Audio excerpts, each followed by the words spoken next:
Adam e Jamie aprontam uma loucura automobilística. A dupla leva o som automotivo ao extremo. Sujou minha camisa, espero que funcione. A dupla testa o mito de que um som potente pode danificar seriamente um carro. Acho que tá dando certo. E Grant, Gary e Tori pegam pesado. Mais rápido! Isso! Para provar que correndo os buracos ficam mais suaves. Prepare-se para o teste a 70 por hora. Paramédicos, não tem nenhum aqui. Quem são os caçadores de mitos?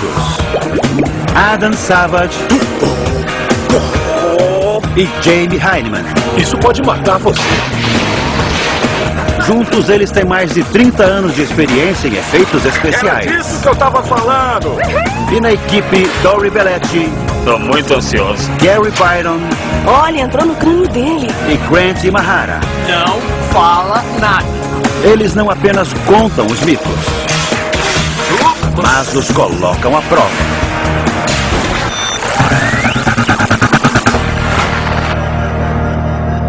Eu nem sei por que é que eu tô usando isso.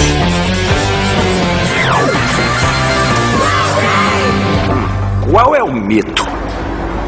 Bom, aparentemente existem equipamentos de som tão poderosos que são capazes de destruir o carro que foi equipado com eles. A gente não está falando de destruição lenta, né? Como parafusos que se afrouxam depois de muito uso. A ideia é ligar o som e o carro começar a desmontar, certo? É isso mesmo, ou até explodir. Quando o assunto é o alto-falante de um homem, tamanho é documento e é fundamental. Alguns precisam de um som muito alto para se sentirem machos. Mas será que é possível montar um som automotivo tão poderoso que, quando colocado no máximo, faz o carro explodir? E aí, qual é o plano? Desta vez eu acho melhor a gente deixar de frescura e ir com tudo. Ir com tudo sem testar antes, direto no carro? Vamos fazer o maior alto-falante possível? É isso mesmo, o maior alto-falante que der para colocar no carro e ligar no último volume. Causando destruição maciça. O plano é bem simples. Construir o subwoofer mais potente possível. Se ele não destruir o carro, nada mais destruirá. Mas como ondas sonoras conseguem detonar algo sólido como um carro? Sabemos que o alto-falante produz som. Ele faz isso ligando e desligando um eletromagneto, o que causa vibração no alto-falante. Isso movimenta o ar para frente e para trás, criando ondas de pressão. O nível de pressão do som é medido em decibéis. Teoricamente, com muitos decibéis e muita pressão, pode-se destruir qualquer coisa. Jamie e Adam já provaram isso antes. Neste episódio clássico, eles confirmaram o poder destrutivo do som ao alcançar a nota certa. Mas para confirmar o mito, o segredo foi alcançar a frequência ressonante do cristal. Para destruir este carro, qualidade de som não será fundamental, apenas muito decibéis, o máximo possível. Com o carro posicionado, é hora de começar a instalação do super alto-falante. Primeiro passo, criar espaço, removendo as partes desnecessárias, como os bancos da frente. Dá pra fazer um robô com esse ferro todo. Eu faria um robô com um banco assim. O banco traseiro e também o volante. Que volante legal, eu quero pra mim. Um subwoofer comum tem um diâmetro de cone de 10 polegadas. Mas, bem ao estilo Caçadores de Mitos, o Miffy-woofer não será nada comum. Tem 52 polegadas. Eu, hein? Pois é, a gente vai precisar de um cone de 1,20 m. Quando o carro estiver pronto, vocês vão ver todo o interior do carro totalmente preenchido com um grande alto-falante. Ele vai pular que nem louco e vai ser muito divertido. Finalmente um mito dos nossos fãs australianos, mas acho que qualquer pessoa que já tenha dirigido em estradas de terra conhece esse mito. O mito diz que se for dirigir numa estrada de terra, é melhor andar rápido, porque a velocidade suaviza os buracos. Mas como funcionam as boas vibrações deste mito? Teoricamente, em baixa velocidade, as rodas do carro têm tempo para cair nas depressões de cada buraco, resultando em mais balanço do que em uma aposta de corrida de cangurus. Mas, de acordo com o mito, se você pisar fundo, as rodas passam direto pelas depressões da pista, oferecendo muito mais conforto aos passageiros. Esse mito parece fácil de ser testado. O que temos que fazer? Arrumar um monte de carros e correr numa estrada de terra? Acho que não é tão simples, Jamie, porque a gente vai ter que pensar num jeito de medir as vibrações que um carro sofre em várias velocidades e em condições de pista diferentes, né? Um passo por vez. Primeiro, eles precisam de um carro. Esse é de 78, um Oldsmobile Cutlass Supreme. Escuta o ronco desse motor. Para medir as vibrações do terreno, este clássico sobre rodas precisará de uma transformação. Para registrar com precisão a intensidade das vibrações em velocidades variadas, eles pensaram em 3 sistemas. Dory bolou um medidor de suspensão. Grant vai captar os dados com um acelerômetro de 3 eixos. E Carrie pensou em uma solução mais elegante. Eu adoro isso. Eu tô fazendo um sistema para medir o grau de dureza de cada pista. Para fazer isso, eu vou montar uma pirâmide com essas lindas taças de vinho, de cristal. Como os buracos fazem o carro vibrar, o líquido deve transbordar das taças, caindo nas que estiverem embaixo e talvez derrubando todas elas. Mas no fim, eu acho que eu consigo um quadro comparativo entre as vibrações de um carro a 25 km por hora e outro a 75 km por hora. Depois de cada teste, usando 100 milímetros como base, ela poderá calcular a quantidade total de água perdida. Quanto mais duro o terreno, mais o motorista vai sair encharcado. O xixi fica dessa cor se você tomar muita vitamina. Depois de encher as taças com água colorida, para ficar mais bonito, Grant e Carrie preparam um teste rápido. Desce. Aí. Legal. Vamos ver o que acontece em alta velocidade. Não é bem uma pilotagem rápida, é mais uma corridinha. Beleza? Acabei? Mas a pirâmide funcionou? Temos a prova perfeita de uma teoria. Foi demais. Enquanto isso, Dory prepara o segundo sistema, o medidor de desvio na suspensão. Primeiro, ele soldou uma vareta na suspensão do carro. Em seguida, prendeu um medidor no teto. Interessante, mas como funciona, Dory? A vareta acompanha a suspensão e o medidor acompanha a carroceria do carro. Assim, vai dar para medir a variação entre um e outro. A próxima etapa é adaptar o carro para a pirâmide de taças de Carrie. Para abrir espaço e criar uma superfície plana, Grant remove o banco do passageiro e coloca uma placa de madeira. Mas como colocar a pirâmide no carro?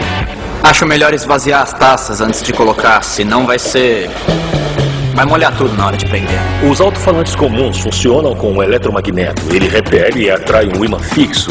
E, por ser eletrônico, faz isso muito rápido. Consegue variar a amplitude e a frequência dos sinais. É assim que se obtém música ou qualquer outro som de um alto-falante. Mas não precisamos disso. Só nos interessa uma coisa: obter a sua máxima amplitude. Mas como fornecer energia suficiente para alimentar um alto-falante capaz de destruir um carro? Eu pensei em ligar direto no motor. Teria muita força. Podemos ligar direto na saída do motor. Teremos força bruta. E é isso que nós vamos fazer. Mais uma invenção dos caçadores. Um alto-falante movido a diesel. Para captar a energia bruta do motor, eles precisam ligar o subwoofer à transmissão. Então, Adam e Jamie cortam o assoalho do carro. Em cima e embaixo. Até alcançar o eixo cardan. Opa! Que maravilha! Não podia ter dado mais certo. Tamanho e formato são perfeitos para o projeto do super alto-falante. Depois do sucesso da operação, o Dr. Savage verifica se o paciente continua vivo e respirando bem. Agora não quer desligar. Mas aparece um problema. Surpreendentemente, tem um botão no motor para desligar.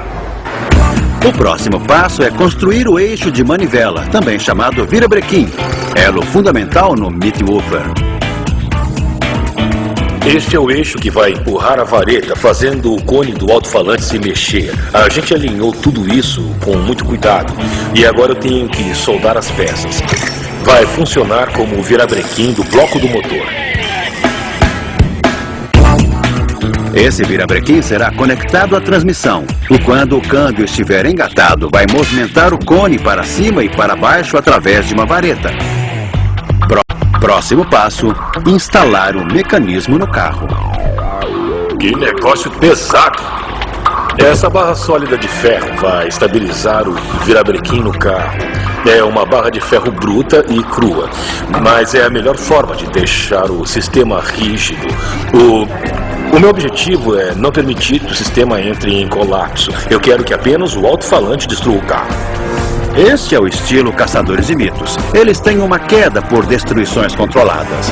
E com o virabrequim firme e forte em seu lugar... Bom, vamos ligar para testar? Eu acho que sim. É hora de descobrir se funciona.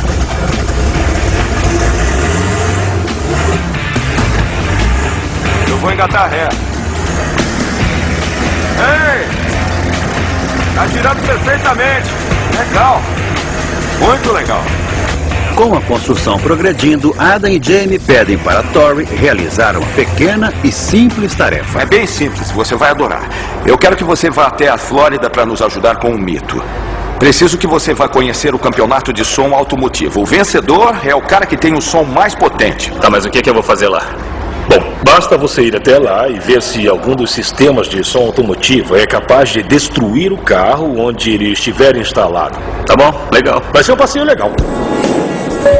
Tori desembarca em Daytona Beach, na Flórida, para o Spring Break Nationals, o mais famoso campeonato de som automotivo do mundo. Olha só, eu tô na TV. É um trabalho duro, É melhor que meu apartamento. mas Tori faz um esforço pela equipe.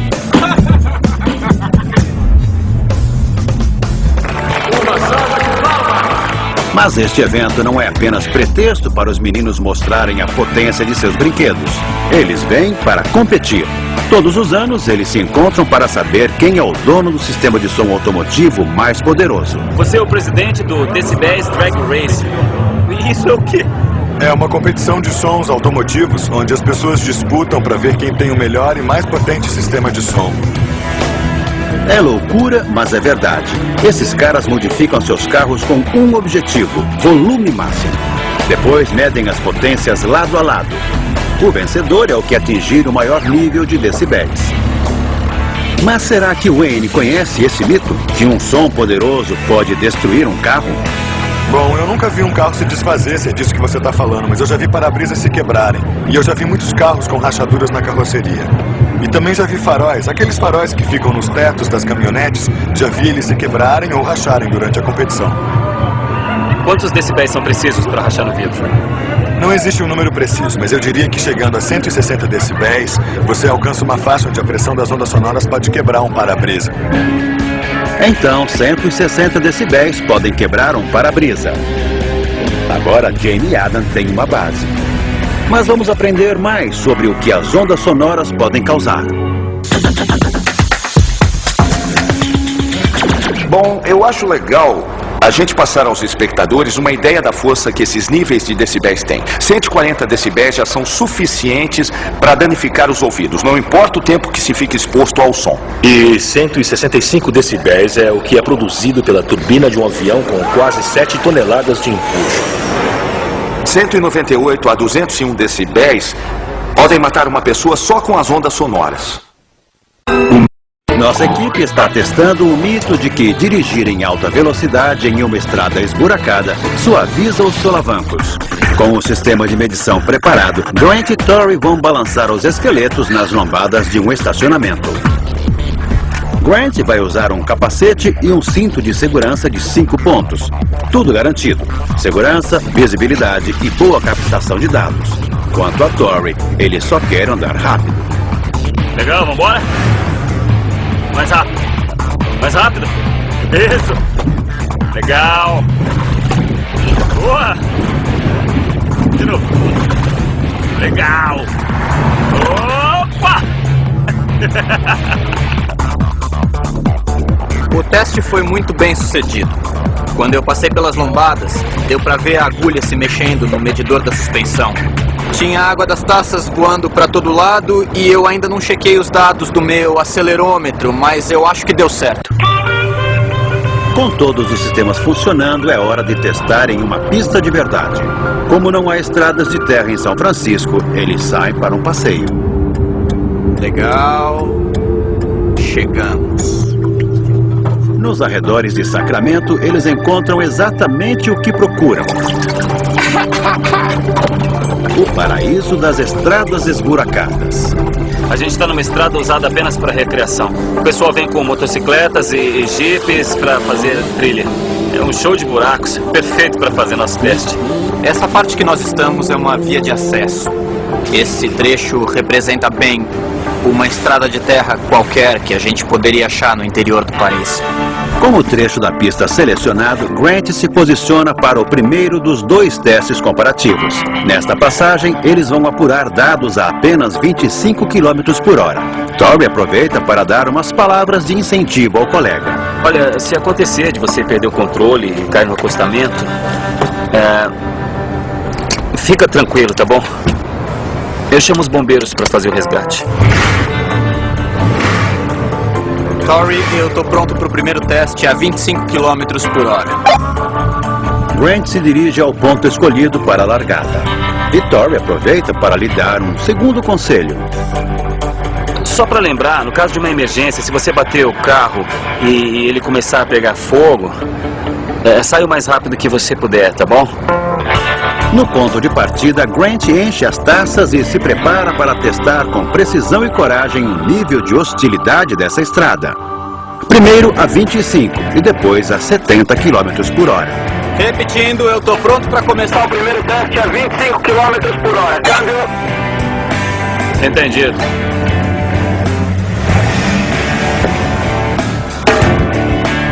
Grant atinge a velocidade do teste e a câmera mostra que o medidor da suspensão funciona. Ele marcou uma variação máxima de 3 polegadas. Primeiro teste a 25 km por hora não foi tão forte. Não, e eu cheguei até uns 30, porque o carro tava balançando muito. Eu reparei uma coisa. Você tá com a calça molhada, isso aí é água. Você quer dar uma checada para descobrir? Enquanto Torrey mede a quantidade de água deslocada na pirâmide Carey, Grant, depois de trocar a calça, grava os dados de seu acelerômetro. Voltaremos quando eles terminarem. De volta a Daytona Beach, na Flórida, o detetive secreto Torrey mantém os ouvidos atentos ao campeonato de som automotivo.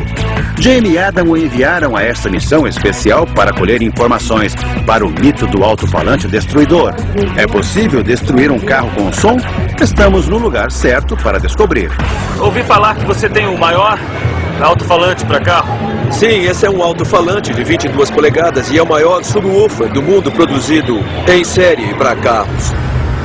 Embora seja possível ver o movimento do cone, a frequência é tão baixa que não é audível. Quando um alto-falante se movimenta abaixo de 20 Hz ou 20 ciclos por segundo, produz uma onda infrassônica.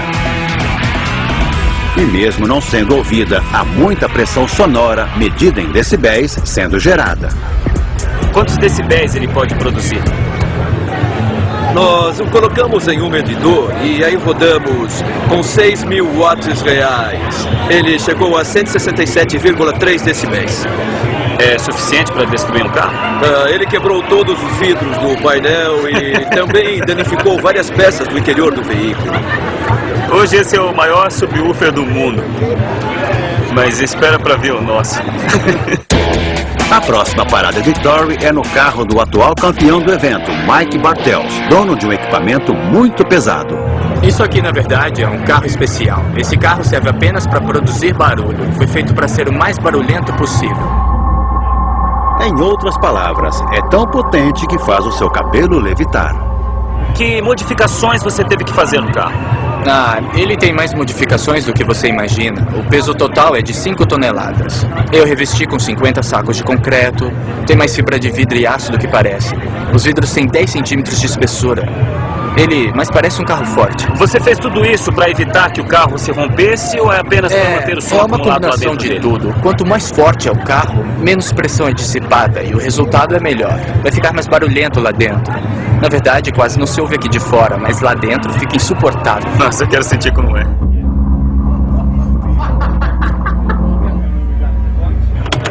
Caramba! Que coisa mais absurda! E o mais louco de tudo é que do jeito que foi feito, tem uma diferença de 15 decibéis do lugar de onde você estava pro outro lado. Se eu estivesse Naquele do outro canto, lado- a gente não deixa ninguém ficar, porque não sabemos se você estava pro outro lado. Se eu estivesse Naquele do outro canto, lado- a gente não deixa ninguém ficar, porque não sabemos o que pode acontecer com os órgãos vitais a 177 decibéis. Ai, meu fígado! Eu acho que meu fígado estourou. Torrey descobriu que um som automotivo de 170 decibéis pode destruir um carro. Esse subwoofer é tão potente que o carro precisa de um parafuso desse tamanho para ficar com a porta fechada. Mas para descobrir se um som como esse consegue destruir um carro sem modificações, voltamos a São Francisco. E como é que foi? Foi muito legal. O campeonato é muito legal. Aqueles carros são malucos. A quantidade de decibéis que eles produzem é inacreditável. Mas você descobriu alguma coisa relacionada a carros destruídos por causa da força dos decibéis? Não como diz o nosso mito. Eles tremiam muito, mas nenhum pedaço caía. Os para-brisas não quebravam. Na verdade, eles reforçam os carros, deixam eles bem fortes para eles não quebrarem e também para comprimir todo o ar, porque quanto maior é a compressão do ar, maior é o resultado em decibéis. Tá. E alguém lá ouviu falar de um carro ser destruído pelos alto-falantes? Eles falaram de para-brisas quebrados, mas ninguém nunca viu um carro sendo desmontado pelos decibéis. Será mesmo possível destruir um carro com potência em decibéis? A resposta é um mistério, mesmo no mundo profissional do som automotivo, onde especialistas usam ressonância para aumentar as incríveis intensidades de volume. Mas é claro que Jamie e Adam tentarão do seu jeito. Eles querem destruir um carro apenas com decibéis, volume puro e inalterado. A ideia é alimentar o alto-falante gigante com o movimento do motor do carro. O eixo cardan vai movimentar o alto-falante para cima e para baixo, criando ondas sonoras fortes o bastante para destruir esse pobre veículo. Esse é o cone do nosso alto-falante. Teoricamente poderia ser uma placa reta, mas desse jeito ele fica mais forte. Tem menos chances de entortar quando o movimento do alto-falante começar. Um alto-falante comum geralmente tem um formato cônico perfeito.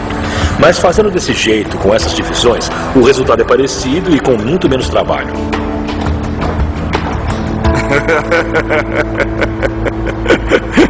Tá prontinho. Nossa, ficou perfeito.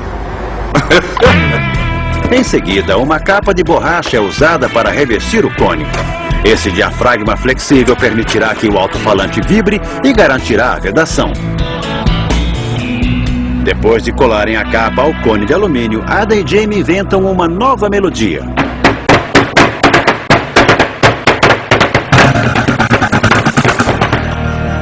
Agora estamos perto de terminar os principais componentes do nosso subwoofer gigante. Falta apenas montar as placas de madeira que irão sustentar o cone, colar o diafragma de borracha no sistema e parafusar tudo. Não consigo pensar em mais nada. Acho que estamos bem perto de testar. Com boa parte das placas de madeira já instalada no carro, é hora de prender o mecanismo ao eixo cardan. Esta é a conexão crucial que vai transferir a potência do motor ao cone do alto-falante. E falando em cone, está ele. Mas vai encaixar? Como uma luva. Que beleza, cara. Entrou com sobra. Eu tava preocupado. Tem que levantar mais? Para evitar que o cone se desencaixe da vareta, Jamie parafusa o sistema. É isso aí. Agora é hora de colar a sobra da borracha. Desse jeito o alto-falante vai ficar totalmente vedado no diafragma e na carroceria do carro. Uma camada de uma cola bem grudenta, umas pancadas com um martelo de borracha e o gigantesco alto-falante ganha vida. Agora sim ele se parece com um alto-falante de verdade. Sujou a minha camisa, espero que funcione. Ah, meu Deus! Olha só você. E o Dr. Jamie Frankenstein está feliz da vida. Até que ficou legal. Tá meio desalinhado, mas eu acho que vai se encaixar quando a gente ligar o motor a diesel. O motor a diesel vai colocar no lugar. O motor a diesel vai transmitir uma quantidade incrível de pressão ao cone e ao diafragma de borracha. Aí tá pronto? Pronto. Para manter o cone, a dupla faz um sanduíche com mais uma placa de E madeira. aí, tá bom? Tá bom, legal. tá? Com tudo pronto, Adam encontra tempo para algumas reflexões um tanto filosóficas. Se o tamanho do alto-falante do homem é proporcional à sua capacidade de seduzir, este subwoofer prova que nos preocupamos muito com o tamanho.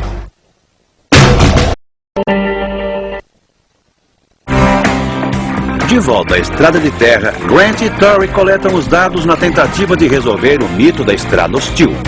Para isso, a dupla vai comparar as vibrações do carro a 30 e a 70 km por hora. A gente fez um teste com Grant dirigindo a 30 km por hora e não teve muita oscilação entre o eixo e a carroceria. A variação máxima no medidor da suspensão foi de 8 centímetros e houve uma perda de 3,5 litros na pirâmide de taças de Carey. Com a pirâmide cheia, é hora de fazer o segundo teste a todo vapor. Tá legal, Grant. Prepare-se para o teste a 70 km por hora. Paramédicos, não tem nenhum aqui. Pode ser a última vez que a gente vê o Grant. A preocupação com a segurança de Grant deixou Torrey louco. Mas louco mesmo é dirigir a essa velocidade. Nossa, olha essas taças. A 70 km por hora, nesta pista esburacada, o teste é para valer. O medidor da suspensão está variando muito mais, chegando ao ponto máximo em alguns momentos com uma variação de 15 centímetros. Vai acertar aquela pedra. Olha lá. Vamos ouvir a opinião do piloto para saber se em maior velocidade o passeio foi mais tranquilo. Menino, tá com os olhos arregalados. Ficou com um pouquinho de medo? Fiquei. Tirando os problemas para controlar o carro, foi bem mais macio do que eu imaginava. Achei que eu ia ficar assim, pulando sem parar. O que não para de cair é a água da pirâmide de taças. 4,5 litros foram derramados, 1 litro a mais do que no primeiro teste. 1,5. Significa que a impressão de passeio mais macio do Grant diverge dos dados colhidos. Mas Torrey tem uma teoria. Deve ser parecido com andar a cavalo. Dá para comparar com trote e galope. Talvez, quanto mais devagar você ande, mais perceba as imperfeições da pista, as pedras, os buracos, dá para perceber mais fácil. Essa teoria cheira a esterco de cavalo, mas Torrey está disposto a sentar-se ao volante para prová-la. Olha, eu vou te entregar as chaves e espero que você seja responsável. Chegue em casa às 11 horas e com o tanque cheio. Tá bom, mamãe. Ser responsável? Torrey Belletti? É possível. Depois de ver o Grant andando a 70 por hora, eu fiquei com vontade de testar a 110. Torrey parece tranquilo com a ideia de andar a 110 km por hora, mas Grant já viu esse filme antes. O Torrey e situações potencialmente perigosas não combinam. Vocês viram o mito da voltinha no balanço? Eu tô bem. Ele também se autonocauteou com um gancho de ferro. Às vezes ele é muito previsível.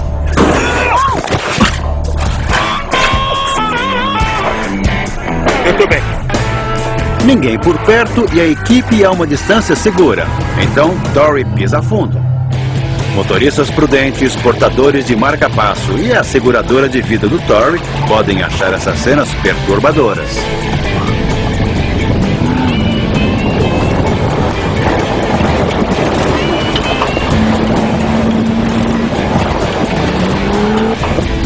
Ele tá balançando muito, do jeito que eu tava. Por incrível que pareça, ele chega inteiro. Mas que velocidade ele atingiu? Bom, eu acho que eu cheguei. Fica calmo, Tô muito pilhado, calma. né? Eu acho que na primeira sequência de buracos eu tava a 110 por hora. E daí quando eu passei pela nossa câmera eu tava a quase 120 km por hora. Nossa. Bom, então vamos ver o que os medidores dizem. É hora de voltar à oficina, onde Ada e Jamie testam a capacidade de raciocínio de Grant na hora de captar os dados. Os dados da pirâmide de água e do medidor da suspensão provaram que quanto mais rápido se anda, maior é a oscilação. O que leva esse mito para o buraco. E por último, os dados do meu acelerômetro. Mas os dados do acelerômetro nesse gráfico comparativo mostram exatamente o contrário. A linha escura corresponde ao teste a 30 km por hora e mostra mais força G, o que significa mais solavancos.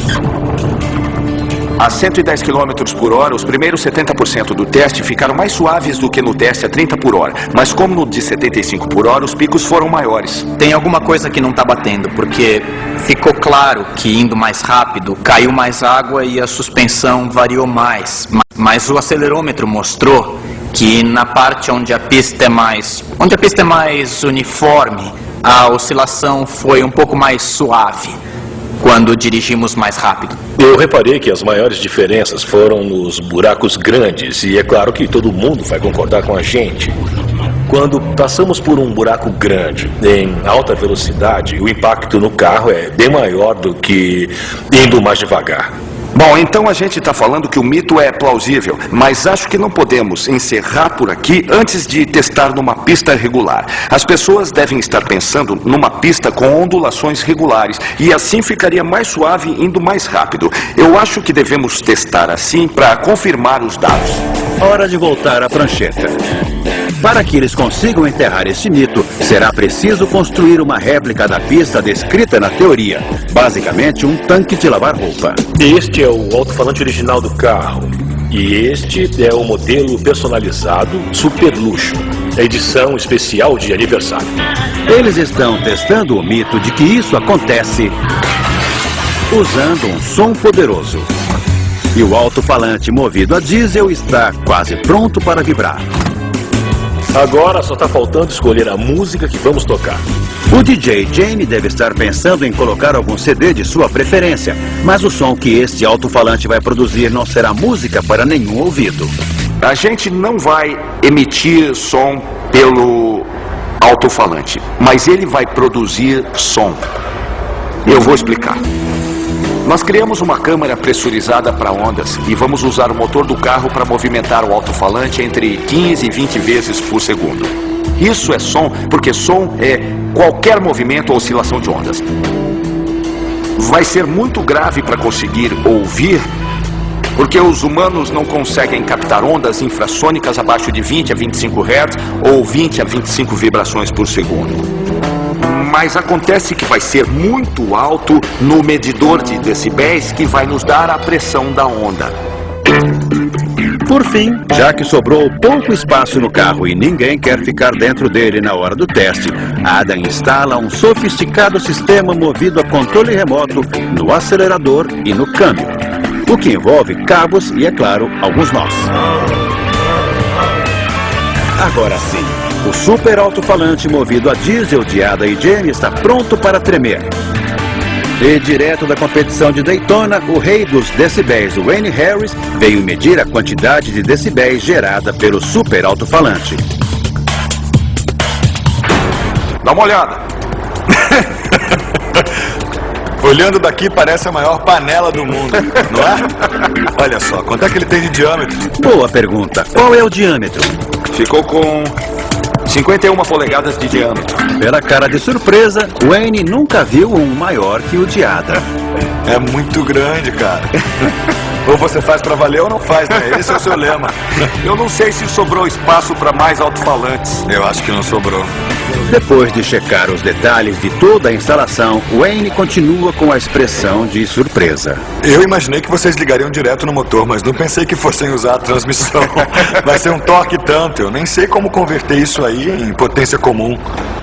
Você acha que isso tem potencial para destruir o carro? Bom, eu tenho certeza que vai destruir as janelas, pelo menos uma janela, mas assim que tiver uma abertura, a pressão vai ser liberada. E depois disso, você vai perder boa parte da energia. É hora de abrir as cortinas para o espetáculo do alto-falante destruidor. Adam demarca a área de segurança e o Mitwoofer está pronto para tremer. Vamos lá! Wayne prepara seu equipamento de medição. A instalação é simples. Um sensor de ondas sonoras de precisão é preso no para-brisa por dentro do carro. Assim, Wayne vai medir a quantidade de decibéis a uma distância segura. Legal, a câmera tá pronta? Pronta. Tá quase na hora de ligar o nosso som e talvez destruir o carro. Mas antes, eu quero fazer um teste rápido para ter certeza que tá tudo funcionando. Quero abrir todas as portas para não acumular pressão, ligar o motor, fazer um teste engatando o câmbio e acelerando o motor só um pouquinho. O super alto-falante está prestes a ser ligado, mas esse primeiro teste é apenas para checar se o sistema funciona. Olha, esse teste só vai ser um sucesso se a estrutura do som não quebrar. Minha maior preocupação é se o alto-falante não vai se romper. Vai haver uma força incrível pressionando a ligação entre o motor e o cone do alto-falante. E se o cone começar a flutuar, ele pode se romper sozinho. Tá pronto, Wayne? Pronto? Legal. Para! Eu acho que funcionou. Foi perfeito. Adam apertou o acelerador, o eixo movimentou o virabrequim, que por sua vez empurrou a vareta. E tudo isso movimentou o cone do alto-falante para cima e para baixo. Cara, eu tô cautelosamente otimista. Foi exatamente como a gente queria ver. Ele precisava se mexer sem nenhum grande abalo, sem que nada saísse voando. Sabemos que o sistema funciona. Agora é só fechar as portas e colocar muita pressão. Por enquanto, o placar está 1 para o mito da estrada esburacada e 0 para Carrie, Grant e Torrey. Para empatar o jogo, a equipe se dirige a um trecho de asfalto em Alameda. Os dados coletados na estrada de terra foram divergentes. A pirâmide e o medidor da suspensão dizem que quanto maior a velocidade, mais solavanco se tem no passeio. Nossa! Mas o acelerômetro de Grant mostrou o contrário. Para resolver o mistério, o nosso valente trio decidiu construir uma pista tanque de lavar roupa. Carrie, qual a ideia? Olha, a ideia é detonar as costelas de alguém. Nós trouxemos 2 toneladas de barras de aço em V. Aí vamos montá-las com uma distância de 20 centímetros e soldar todas elas para formar uma pista bem comprida. Vai ser um dia bem longo. Não parece tão complicado, ainda mais quando se edita as imagens desse jeito. Aí está, um kit de pista em formato de tanque pronto para montar. Grant nos explica mais detalhes. Nós soldamos essas barras em V próximas umas das outras, criando um padrão de tanque de lavar roupa. As pesquisas mostraram que 10 centímetros de altura e 20 de distância é a pior situação que a gente poderia criar. Esta pista de aço é uma cópia exata das estradas de terra da Austrália, de onde veio o mito. Isso significa que depois do descanso de Torrey, só resta uma coisa a fazer. Nosso teste vai ser dirigir por cima desta pista de aço em formato de tanque em diversas velocidades. Vamos começar com 10 km por hora e subir até 110 km por hora. Neste teste, eles vão usar apenas a pirâmide de taças e o acelerômetro. Mesmo a 10 por hora, ele usa capacete. Grant está pronto para a primeira passagem. Não parece um Fórmula 1. Andando a míseros 10 km por hora, ele sobe nos trilhos. E quem diria? Grant e a pirâmide de taças começam a sentir as vibrações. Ai, olha a água pulando. Interessante. Trabalhou bastante. A gente viu. Percebi. Deu pra ver a água pulando das taças. A pirâmide de água reagiu com intensidade, mas a câmera lenta não mostrou nada. As rodas pularam, mas quanto? Não sabemos até que seja feita uma comparação. Hora da segunda passagem. Grant vai manter a velocidade a exatos 65 km por hora. Torrey e Carrie ficaram responsáveis pela cronometragem. Você cronometrou? Foi Foi Não isso contou. que eu consegui marcar. Então não cronometrou. 1 segundo e... Deu menos de 2 segundos. Eu tava sem relógio pra marcar. Tudo bem, a cronometragem não funcionou, mas a imagem em câmera lenta ficou muito interessante. Comparando com o outro teste, as rodas deslizaram mais pela parte de cima da pista. Bom, pelo que eu senti, foi bem mais suave. E eu não sei o que vai dar nos medidores, mas... Vamos medir a nossa pirâmide. Mas surge uma confusão. Porque os dados não refletem sua opinião. Estão prontos para contar? Vai. Embora Grant tenha achado essa passagem mais suave, houve mais perda de água nesse segundo teste. 2. É, esses 2 aí. Eu acho que saiu das 2. Isso significa que os dados coletados contradizem a sensibilidade de Grant ao volante. É hora do último teste e Grant sente o desejo de correr. Nesta passagem ele vai andar a 110 km por hora. Olha, se ele perder o controle e vier pra cá, a gente dá no pé, hein?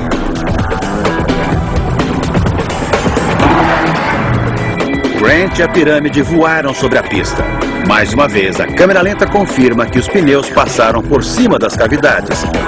Exatamente como foi dito no mito. A sensação foi bem mais suave. É, pareceu bem suave. Quer dizer, na minha... Como foi dito no mito. A sensação foi bem mais suave. É, pareceu bem suave. Quer dizer, na minha opinião, bem mais suave, sim. Parece que a pirâmide perdeu pouco. Eu acho que caiu menos água do que nas outras vezes. Desta vez, a quantidade de água perdida confirma a impressão de Grant e a imagem em câmera lenta. 250. Só? Só. Tudo indica mito confirmado. E Tori comemora deixando sua marca. Jamie, a gente resolveu construir uma pista como um tanque de lavar roupa. E eu acho que nós podemos garantir que dirigir mais rápido numa estrada ruim é mais confortável. Mas dirigir a 110 por hora é um perigo se você passar no buraco. Quebra a suspensão do carro numa velocidade tão alta assim. Qual é o veredito? Bom, em relação ao que diz o mito, tá confirmado. Confirmado. Confirmado? Legal. O teste do primeiro alto-falante gigante movido por um motor diesel foi um sucesso. A questão agora é como potencializá-lo ao máximo para o teste real. A gente começa devagar e vai acelerando até explodir ou acha melhor ir... Com tudo, eu quero pisar fundo e mandar o carro pelos ares. A ideia de Adam é o que se pode esperar de um caçador de mitos. Vamos lá. Exagero, muito exagero. Adam liga o motor e Wayne se posiciona para registrar os decibéis. Para que o mito se confirme, nós temos que ver o carro se destruir de algum jeito, só com as ondas sonoras do nosso super alto-falante.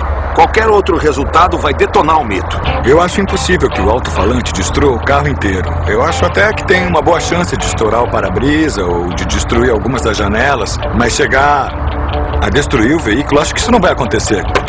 Claro que Adam e Jamie são cientistas imparciais, então qualquer resultado é válido.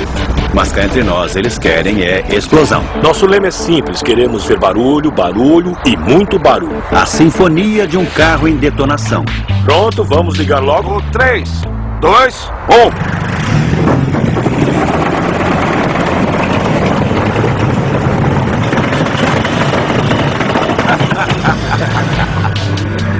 Não saiu como o planejado. O carro nem chegou perto de explodir. E por que não? O alto-falante parecia funcionar. E se funcionou mesmo, deve ter gerado muitos decibéis. Para mim parecia o som de um estetoscópio quando se coloca no coração de alguém. É assim, ó. E o movimento foi tão brutal, primitivo e escandaloso. Mas mesmo assim, eu fiquei satisfeito em ver que ele se movimentou do jeito que a gente tinha planejado. Dá só uma olhada. Acabou com o teto solar. Perdeu todo o encaixe. Ah, essa não. Deve ser por isso que as janelas continuaram inteiras, não é?